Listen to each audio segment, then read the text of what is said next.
Hey everyone, thanks so much for joining me today. This is Ro Leather, Certified Career Coach. Our topic today is going to be geared to those who are young and just entering into the workplace and just possibly getting out of high school. So let's get started here. All right, so the first thing to understand is what the purpose of a resume is. This is probably the first time that you've had to create or having to create a resume, and maybe you are limited in any type of activities. Most high school students have yet to enter the workplace and don't have experience to put on their resume. And so, what I want to do today is help you understand the purpose of a resume.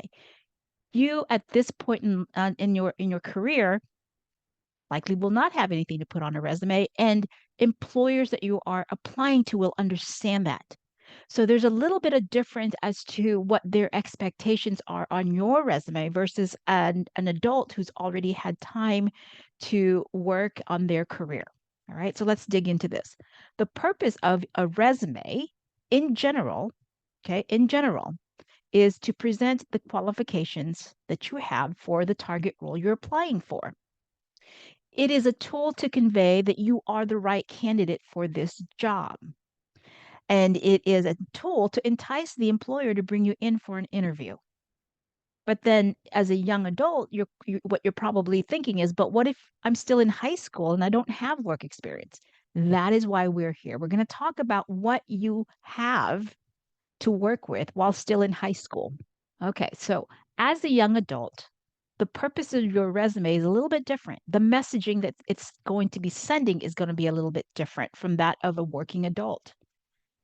Because you have no work experience to put on there, an employer is going to be interested in other aspects of you. They want to get to know you, right? They want to know your personality. They want to know your character. They want to know what your values are. They're going to hire you. They're going to want to know that you're a good person. They want to know your curiosity level. They want to know what motivates you and how energized you are. Are you going to be a good employee? Are you going to be somebody that's going to dive in and help with the workload?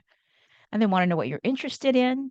And then they also want to know your priorities. They want to hire people who are going to be interested in contributing to the organization, who are motivated to work and to contribute. And so all of these things that we've just listed are going to be important. And as you can tell, very few of those are related to work experience. All right, so let's look at your resume. What can you actually put on it then? If you don't have work experience, what can you put on there to convey all of those bullets that we just reviewed? All right, so here's what I'm going to suggest. Grab a pen and paper, your iPad, whatever it is that you use, and let's start sectioning this. Your contact information is the most important section on a resume because it's not going to matter how much you wow them, how interested they are in you if they can't reach you, right? Your first name, last name should be the first thing on there. Now, some of you might be going by a nickname or a family name. What you want to put on your resume is your legal name because if you are hired, you're going to have to complete forms, applications. If you go by another name, you can absolutely put that. If it's your middle name, you can put your first name, your middle name, and your last name. If it's a nickname that's not at all related to your legal name, I would hold off and to discuss that during an interview. Right now, you're just going through the process. Okay, and so going back to the contact info, your city and state, it is not necessary to put your physical street address anymore for safety reasons, obviously. So city and state, they just want to know, I mean, you are likely going to be applying for a local job. And so they want to know how far you're going to have to commute. So city and state and your zip code, and then your email. It's important to have your email on there along with your phone number. Email is generally the first method they reach out to you. So make sure your email is a version of your name, not your play email, not your cool email address, a version of your name. So you might want to set up a professional email. And You want to make sure that they can identify who you are, because besides your application, there may be hundreds of other applications. I mean, how many people are in your local high school? And then how many high schools are there in your town? So if there's a job that everybody is going to be applying to, you want to make sure that if you are chosen, they know how to reach you. Okay, so a version of your name in the email. And I would suggest that you use this only for applications. That way you can track them easily. Right. Okay, so the next session is a profile. Some established professionals bypass the profile. In your case, as a young adult, to me, it's important to have one because you are focusing the reader. You are summarizing to the reader what you are, who you are. So your profile could be something like rising senior interested in, or rising senior attending XYZ high school, interested in technology, uh, agriculture, whatever it may be. Summarize your interest. And of course, a targeted job means that your first choice of jobs is going to be something related to your interests. So if you're interested in agriculture, you're probably going to want to target nurseries, right? If you're interested in gaming, you probably want to target stores that sell um, um, electronics and games, something that aligns with your interest. So right off the bat, you are telling them who you are, where you're attending, and your interests, and they can start forming a vision of who you are, how you can and possibly contribute to their organization.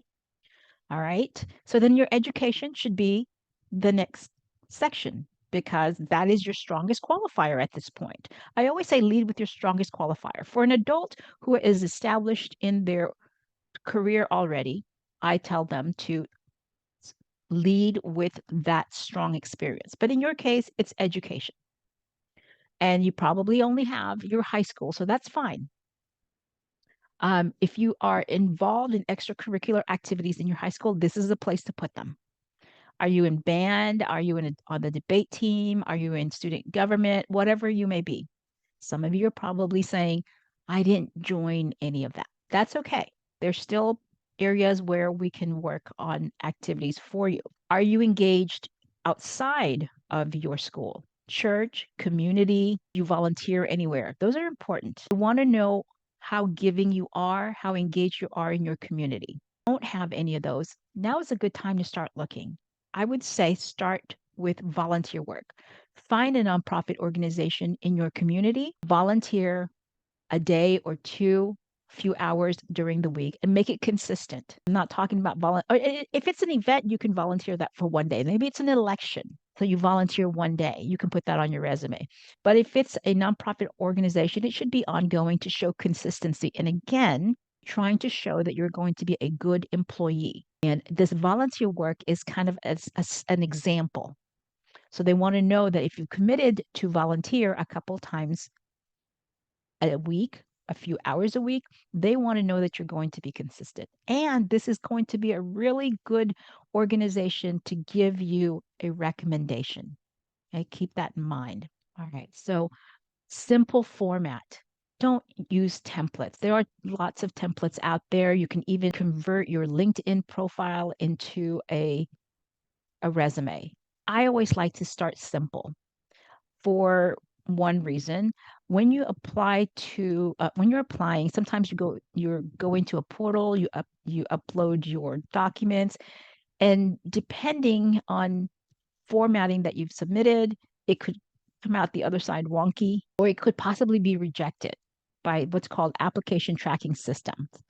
If it doesn't recognize the format, there is a chance that it's going to be rejected. So what I always suggest is start with a simple document. You know the sections that you need to have on your resume. That's it. You can look online for, for guidance. What does it look like? Your contact information is at the top. Then you have these little sections. And yes, I know this is not going to be fancy. This is not going to be exciting. This is a simple resume because here's one thing, you don't have anything to put on your resume yet that's going to be exciting. The goal of your resume is just to convey you are going to be a good employee, that you're going to be following the policies that they have, that you're not going to branch out on your own and get all excited and do all kinds of things that might be outside of their box. Okay. All right. So refrain from using a template. We talked about using just regular Microsoft Word document. All right. So then the sections we talked about contact, right? The profile we just talked about. Education, we talked about. Accomplishment, this is really key. Anything you've accomplished in school or outside of school. If you have been recognized for an award, that's important. Based on your GPA, that's important. If you have gone outside of just your schooling and maybe got certified in some kind of hobby, are you interested? For example, some students, some young adults have an interest in scuba diving and they get their junior scuba diving certificate. Drones is another thing. Are you interested in building drones? What is it that you do? And let me give you an example. Those interested in going into engineering, it's important to be able to show where you have applied that interest on your own time. Are you building things? Are you researching things? Where's that come from? Where's that passion coming from? So that's one of the things that they want to know. And you kind of want to lead them through it. Remember, we talked about focusing the reader, helping them understand who you are, and that helping them understand that you are the right candidate for the position they're trying to hire for. That's all very, very important. And again, this is a very simple resume we're creating. It is mostly about your accomplishment and your activities. It's not going to be long. There is no reason for your resume to be more than one page. Somebody who has spent 5, 6 years on their career can usually fit their experience, their resume on one page. So there's no reason for a young adult with no work experience to go beyond a page. All right. So what are the activities? Let's drill down to your activities. What are they? Sports, church, volunteer work. What is it that how do you fill your week? What are the activities that you have? Maybe you might say, I don't really have time for activities because I am an older sibling who has to take care of younger siblings. You can use that. You can you can use that. Rather than just calling yourself babysitter, you convey what it takes to be a babysitter. There's leadership skills there. There's certainly communication skills. And there's certain important obligation and responsibilities that go with that. And that when you structure it that way, it really can be a job. And I would list that as experience. Just gotta figure out another name for babysitter. Caretaker. Caretaker is a good one, actually. So if you are a caretaker of your younger siblings after school, watching them, are you also responsible for keeping them entertained, structuring their day, feeding them? That's really important too. If that is where you're at and you have questions, feel free to email me and I kind of give you guidance on that because that's really more common than anything in today's society. And even back in the day during my time, there were certain responsibilities that older kids have kind of restricted their time from participating in extracurricular activities at school. Some of us had to get home and help the family. So truly, truly understand that. All right. So that's where your activities are going to come from. All right. So tools to use to create this professional looking document. Grammarly. Think of your resume as a sample of the work you're going to be submitting when you are hired. It has to be good, concise, and certainly not riddled with typos and misspellings. Grammarly. Right? LinkedIn is a great research tool. And how I tell adults to use this is once they figure out the role that they want, find other people already sitting in that role. Look at their profiles. Look to see what's the common denominator is. What do they all have? Because if you don't have it, you might have to get it in order to compete with them. Because ultimately, the people you see on LinkedIn, they're your competition. That's something that you not so much for at your level. I don't know how many students are going to be on LinkedIn. I know it's encouraged, but I don't know if there's enough profiles of high schoolers, but it's worth a look. All right. The other Other tools, tagcrowd.com.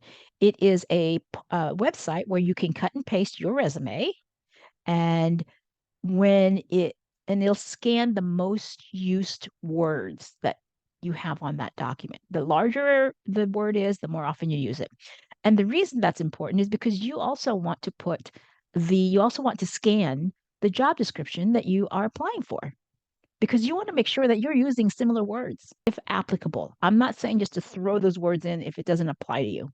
Once you have your resume or think you have your resume, one of the best things you can do is to read it out loud. And I even get to a point where I record myself reading it out loud if that's something that you want to do. But reading it out loud helps you identify typos, inconsistencies, um, things that are not quite correct, things that might need to be ironed out a little bit more. And then once you have your resume that you think is polished, have a friend, a trusted friend or family member or your teacher. Teachers are actually good for this to review them to make sure that it looks good and that it has the proper messaging. Teachers are great because during this time, you're probably also looking at applying for college, and college essays are big, and you're going to want to have a teacher review that for you as well. So this is falls right in line with that. But this is how you get started with your first resume. I hope this is giving you some ideas of what is what you can come up with, and that you have something to put on paper. Again, you are the product. It is not your experience. See, on a regular resume, as for adults, the product is their experience and skills. And yes, it is about them, but generally it's about the skills and experience that they have that they're bringing to the employer. In your case, as a young adult with creating their first resume, it is you, your character, your person, your values, your priorities. You are the product. And that's what they want to know. Okay. I hope this has been helpful to you. Thank you so much for hanging in there to the end. If you have any questions, feel free to email me at 3amcareercoach@gmail.com.